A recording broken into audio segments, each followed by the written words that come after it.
ہرکل شاروم نے ان کے پاس قریش کے قافلے میں ایک آدمی بلانے کو بھیجا، اور اس وقت یہ لوگ تجارت کے لیے ملک شام گئے ہوئے تھے، اور یہ وہ زمانہ تھا جب رسول اللہ صلی اللہ علیہ وسلم نے قریش اور ابو سفیان سے ایک وقتی عہد کیا ہوا تھا۔ جب ابو سفیان اور دوسرے لوگ ہرکل کے پاس ایلیا پہنچے جہاں ہرکل نے دربار طلب کیا تھا، اس کے گرد روم کے بڑے بڑے لوگ، علماء، وزراء، امراء بیٹھے ہوئے تھے۔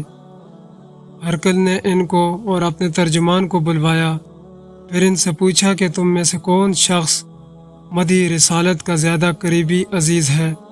ابو سفیان کہتے ہیں کہ میں بول اٹھا کہ میں اس کا سب سے زیادہ قریبی رشتہ دار ہوں۔ یہ سن کر ہرکل نے حکم دیا کہ اس کو ابو سفیان کو میرے قریب لا کر بٹھاؤ اور اس کے ساتھیوں کو اس کے پیچھے بٹھا دو۔ پھر اپنے ترجمان سے کہا، ان لوگوں سے کہہ دو کہ میں ابو سفیان سے اس شخص کے یعنی محمد صلی اللہ علیہ وسلم کے حالات پوچھتا ہوں، اگر یہ مجھ سے کسی بات میں جھوٹ بول دے تو تم اس کا جھوٹ ظاہر کر دینا۔ ابو سفیان کا قول ہے کہ میں خدا کی قسم، اگر مجھے یہ غیرت نہ آتی کہ یہ لوگ مجھ کو جھٹلائیں گے تو میں آپ صلی اللہ علیہ وسلم کی نسبت ضرور غلط گوئی سے کام لیتا۔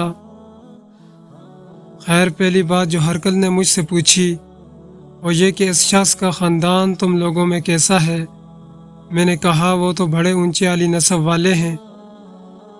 کہنے لگا، اس سے پہلے بھی کسی نے تم لوگوں میں ایسی بات کہی تھی؟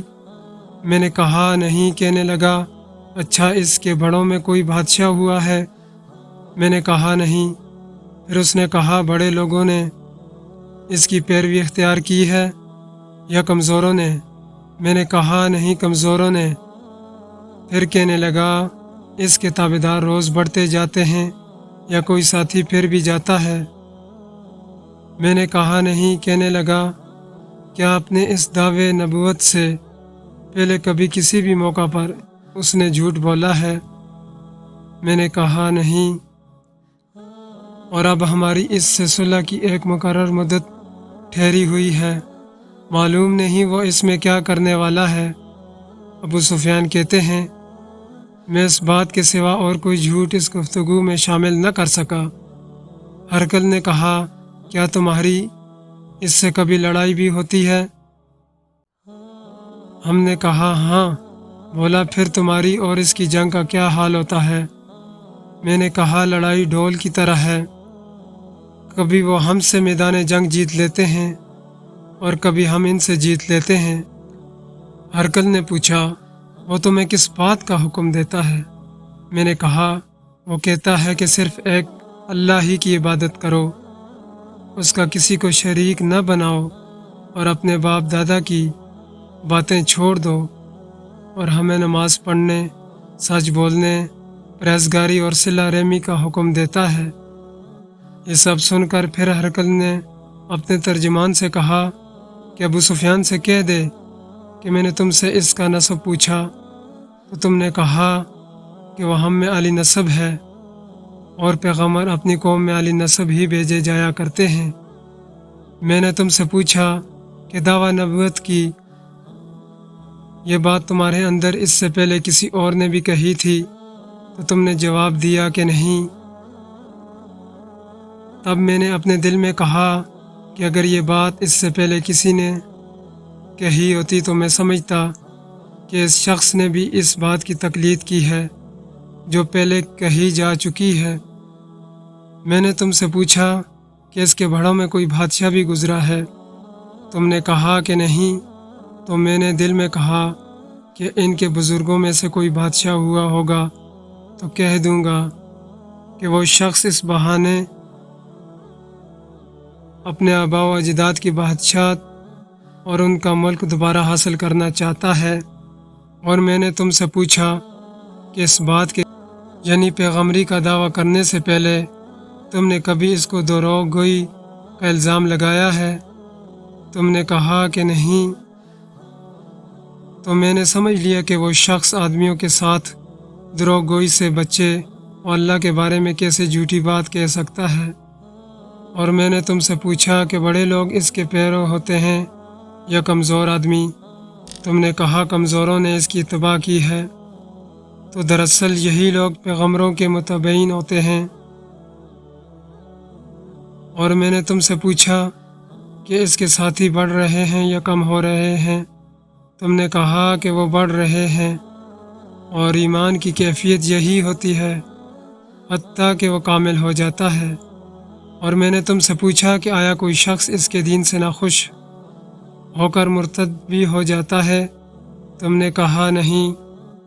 تو ایمان کی یہی خاصیت ہے، جن کے دلوں میں اس کی مسرت رس بچ جائے وہ اس سے لوٹا نہیں کرتے۔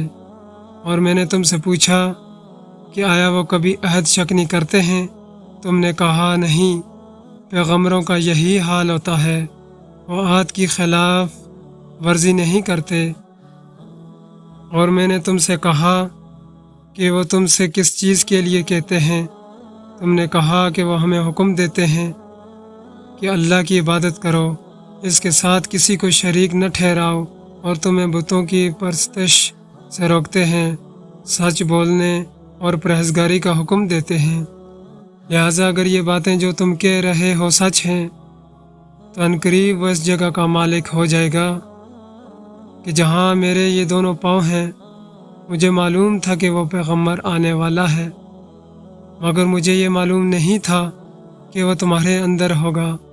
اگر میں جانتا کہ اس تک پہنچ سکوں گا تو اس سے ملنے کے لیے ہر تکلیف گوارا کرتا۔ اگر میں اس کے پاس ہوتا تو اس کے پاؤں دھوتا۔ ہرقل نے رسول اللہ صلی اللہ علیہ وسلم کا وہ خط منگوایا جو آپ نے دہیہ کلبی رضی اللہ تعالی عنہ کے ذریعے حاکم بصرہ کے پاس بھیجا تھا، اور اس نے وہ ہرقل کے پاس بھیج دیا تھا۔ پھر اس کو پڑھا تو اس میں لکھا تھا، اللہ کے نام کے ساتھ جو نہایت مہربان اور رحم والا ہے۔ اللہ کے بندے اور اس کے پیغمبر محمد صلی اللہ علیہ وسلم کی طرف سے یہ خط ہے۔ شاہ روم کے لیے اس شخص پر سلام ہو جو ہدایت کی پیروی کرے۔ اس کے بعد میں آپ کے سامنے دعوت اسلام پیش کرتا ہوں۔ اگر آپ اسلام لے آئیں گے تو دین و دنیا میں سلامتی نصیب ہوگی، اللہ آپ کو دوہرا ثواب دے گا۔ اور اگر آپ میری دعوت سے روگردانی کریں گے تو آپ کے ریا کا گناہ بھی آپ پر ہی ہوگا۔ اور اے اہل کتاب، ایک ایسی بات پر آ جاؤ جو ہمارے اور تمہارے درمیان یکساں ہے، وہ یہ کہ ہم اللہ کے سوا کسی کی عبادت نہ کریں اور کسی کو اس کا شریک نہ ٹھہرائیں، اور نہ ہم میں سے کوئی کسی کو خدا کے سوا اپنا رب بنائے۔ پھر اگر وہ اہل کتاب اس بات سے منہ پھیر لیں تو مسلمانوں، تم ان سے کہہ دو کہ تم مانو یا نہ مانو، ہم تو ایک خدا کے اطاعت گزار ہیں۔ ابو سفیان کہتے ہیں، جب ہرقل نے جو کچھ کہنا تھا کہہ دیا اور خط پڑھ کر فارغ ہوا تو اس کے ارد گرد بہت شور و غوغا ہوا، بہت سی آوازیں اٹھی اور ہمیں باہر نکال دیا گیا۔ تب میں نے اپنے ساتھیوں سے کہا، ابو کبشہ کے بیٹے، ان حضرت صلی اللہ علیہ وسلم کا معاملہ تو بہت بڑھ گیا ہے۔ دیکھو تو اس سے بنی اصفر روم کا بادشاہ بھی ڈرتا ہے۔ مجھے اس وقت سے اس بات کا یقین ہو گیا ہے کہ حضور صلی اللہ علیہ وسلم عنقریب غالب ہو کر رہیں گے، حتیٰ کہ اللہ نے مجھے مسلمان کر دیا۔ راوی کا بیان ہے کہ ابن ناطور ایلیا کا حاکم ہرقل کا مصاحب اور شام کے نصاری کا لاٹ پادری بیان کرتا تھا کہ ہرقل جب ایلیا آیا ایک دن صبح کو پریشان اٹھا تو اس کے درباریوں نے دریافت کیا کہ آج ہم آپ کی حالت بدلی ہوئی پاتے ہیں، کیا وجہ ہے؟ ابن ناطور کا بیان ہے کہ ہرقل نجومی تھا، علم نجوم میں وہ پوری مہارت رکھتا تھا۔ اس نے اپنے نشینوں کو بتایا کہ میں نے آج رات ستاروں پر نظر ڈالی تو دیکھا کہ ختنہ کرنے والوں کا بادشاہ ہمارے ملک پر غالب آ گیا ہے۔ بھلا اس زمانے میں کون لوگ ختنہ کرتے تھے؟ انہوں نے کہا کہ یہود کے سوا کوئی ختنہ نہیں کرتا، سو ان کی وجہ سے پریشان نہ ہو۔ سلطنت کے تمام شہروں میں یہ حکم لکھ بھیجیے کہ وہاں جتنے یہودی ہوں سب قتل کر دیے جائیں۔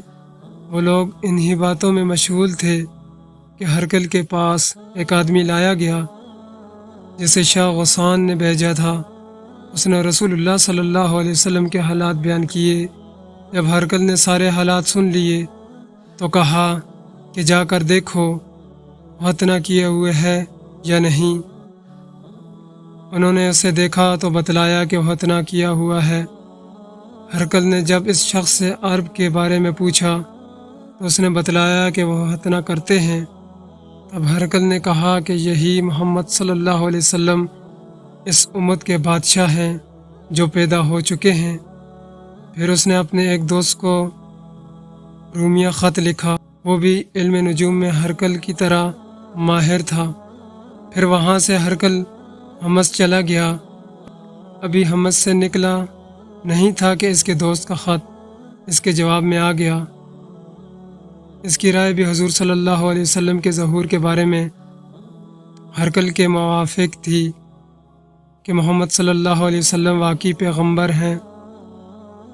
اس کے بعد ہرقل نے روم کے بڑے آدمیوں کو اپنے حمص کے محل میں طلب کیا اور اس کے حکم سے محل کے دروازے بند کر لیے گئے۔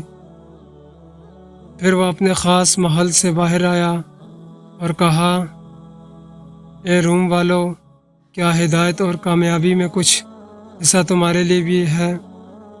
اگر تم اپنی سلطنت کی بقا چاہتے ہو تو پھر اس نبی صلی اللہ علیہ وسلم کی بیعت کر لو اور مسلمان ہو جاؤ۔ یہ سننا تھا کہ پھر وہ لوگ وحشی گدھوں کی طرح دروازوں کی طرف دوڑے مگر انہیں بند پایا۔ آخر جب ہرقل نے اس بات سے ان کی یہ نفرت دیکھی اور ان کے ایمان لانے سے مایوس ہو گیا تو کہنے لگا کہ ان لوگوں کو میرے پاس لاؤ۔ جب وہ دربار میں آئے تو اس نے کہا، میں نے جو بات کہی تھی اس سے تمہاری دینی پختگی کی آزمائش مقصود تھی، سو وہ میں نے دیکھ لی۔ تب یہ بات سن کر وہ سب کے سب اس کے سامنے سجدے میں گر پڑے اور اس سے خوش ہو گئے۔ بالآخر ہرقل کی آخری حالت یہی رہی۔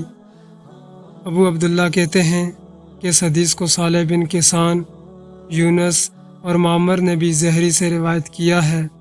صحیح بخاری حدیث نمبر 7۔